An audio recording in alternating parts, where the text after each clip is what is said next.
गांव के बाहर एक पुराना खेत था जहां लोग रात में जाने से डरते थे। कहते थे कि वहां एक श्रापित कद्दू था जो अमावस्या की रात डरावनी हंसी हंसता था। एक दिन तीन दोस्त राहुल, समीर और मोहित इस कहानी की सच्चाई जानने के लिए वहां गए।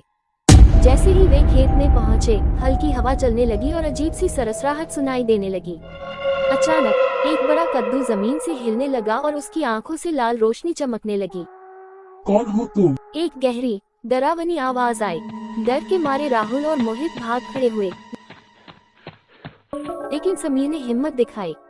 उसने एक बड़ा पत्थर उठाया और कद्दू पर मारा। तभी एक जोरदार चीख गूंजी और सब कुछ शांत हो गया। अगले दिन गांव वालों ने देखा कि खेत अब सामान्य लग रहा था। बुजुर्गों ने बताया कि वो कद्दू एक पुराने श्राप का हिस्सा था जिसे समीर ने तोड़ दिया था। तब से वह खेत फिर से सामान्य हो गया, लेकिन कोई भी रात में वहां जाने की हिम्मत नहीं करता था।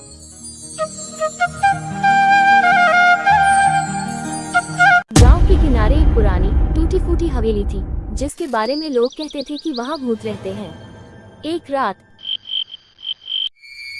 राहुल और उसके दोस्त बहादुरी दिखाने के लिए उस हवेली में गए। जैसे ही उन्होंने दरवाजा खोला, ठंडी हवा का झोंका आया और दीवारों पर टंगी तस्वीरें खुद ब खुद हिलने लगी। अंदर कदम रखते ही दरवाजे अपने आप बंद हो गए। राहुल ने टॉर्च जलाकर आगे बढ़ना शुरू किया। तभी सीढ़ियों से किसी के उतरने की आवाज आई।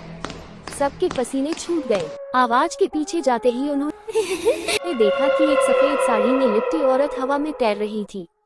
उसके चेहरे पर कोई आंखें नहीं थी, बस काले गहरे गड्ढे थे। डर के मारे सब चिल्लाते हुए बाहर भागे, लेकिन दरवाजा खुला ही नहीं। सुबह गांव वालों ने देखा, हवेली के दरवाजे खुले थे मगर अंदर कोई भी नहीं था। राहुल और उसके दोस्तों का अब तक कोई सुराग नहीं मिला।